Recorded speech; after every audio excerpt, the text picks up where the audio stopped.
Hesíodo e as gerações humanas. Por taverna do lugar nenhum. Segundo Hesíodo em Os Trabalhos e os Dias, deuses imortais têm a mesma origem, portanto, partilham uma mesma experiência na realidade, que também poderia eventualmente se traduzir em algumas coincidências cósmicas. Assim como houve várias gerações divinas, aquelas sob o domínio de Urano, depois Cronos, depois Zeus, havia também gerações humanas, a raça de ouro, prata, bronze, a raça dos heróis e a raça de ferro. A primeira raça de homens, a de ouro, vivia sob o reinado de Cronos, e era exclusivamente masculina. Foi a única raça que conviveu perto dos deuses. Os homens dessa época viviam a salvo de dores e misérias. Eles não trabalhavam, pois o solo lhes oferecia tudo o que necessitavam. A vida transcorria em meio a danças, festas e divertimentos variados. Eles também não conheciam a velhice ou a feiura. Seus corpos eram perfeitos o tempo todo. Sempre jovens, sempre atléticos, sempre magros. Quando moriam, era como se estivessem adormecidos. Depois da era de ouro dos homens, exclusivamente belos, atléticos, magros e eternamente jovens, amigos dos deuses e dados ao prazer, houve a queda de Cronos, regente desta era de delícias. Com a queda de Cronos e a ascensão de Zeus como novo cosmocrata, os homens da raça de ouro foram eliminados e cobertos pela terra. Então os deuses produziram homens menos nobres, os homens da Idade de Prata. Em razão dos seus pecados e também porque não queriam sacrificar aos deuses, Zeus resolveu eliminá-los. Os deuses fabricaram então a terceira raça, a de bronze, homens violentos e belicosos, que acabaram matando-se uns aos outros até não restar nenhum. Depois, Zeus fabricou uma nova geração, a dos heróis, que se tornaram ilustres graças aos grandiosos combates às portas de Tebas e em Troia.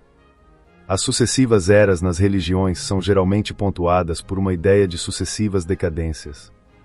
Isso não é diferente entre os gregos.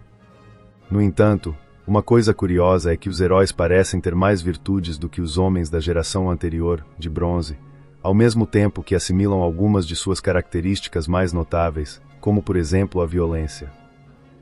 Aliás, nos heróis existe uma certa composição mista ainda das gerações anteriores, uma certa altivez dos homens de ouro e uma certa inflexão dos homens de prata, homens de grandes virtudes, estéticas e morais, mas que desafiam os deuses, são relativamente comuns nessa raça. Não é à toa que a vida de Hércules seja uma vida de provação e a de Prometeu uma vida de tragédias.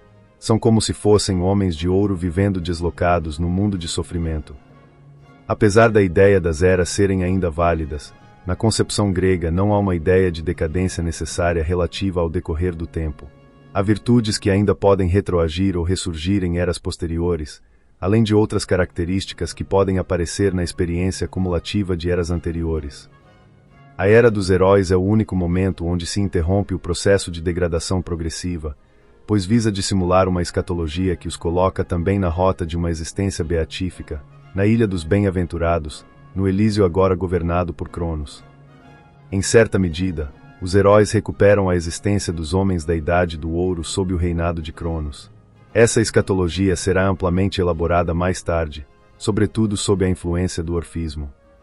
O Elísio não será mais privilégio exclusivo dos heróis, mas se tornará acessível às almas dos piedosos e aos iniciados. Para entrar lá, uma pessoa geralmente precisaria ter levado uma vida virtuosa, ter sido justificada por seus feitos ou ter recebido honras especiais, como um herói ou alguém que foi favorecido pelos deuses. Por fim, temos os homens da Idade do Ferro, que sucedem à Era dos Heróis. Essa última idade Hesíodo só menciona brevemente, ele apenas lamenta ter nascido nesta época, ou seja, a Idade do Ferro é a Era dos Homens Contemporâneos, a época de Hesíodo e a nossa.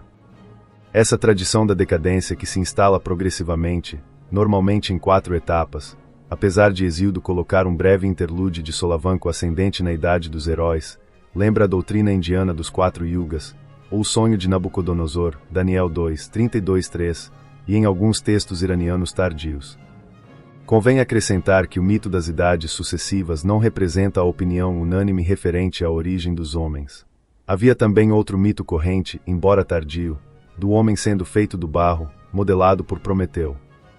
No entanto, a ideia de decadência e separação dos homens e deuses era uma ideia comum, assim como é comum, entre os poetas e religiosos, o tom lamurioso e nostálgico. Toda essa mitologia, obviamente, foi distorcida politicamente, o que deve ser típico dos homens da Idade do Ferro. Convém dizer que, na época de Hesíodo, muitas famílias consideravam-se descendentes dos heróis e se diferenciavam dos outros, descendentes das formigas e dos freixos, para justificar privilégios indevidos.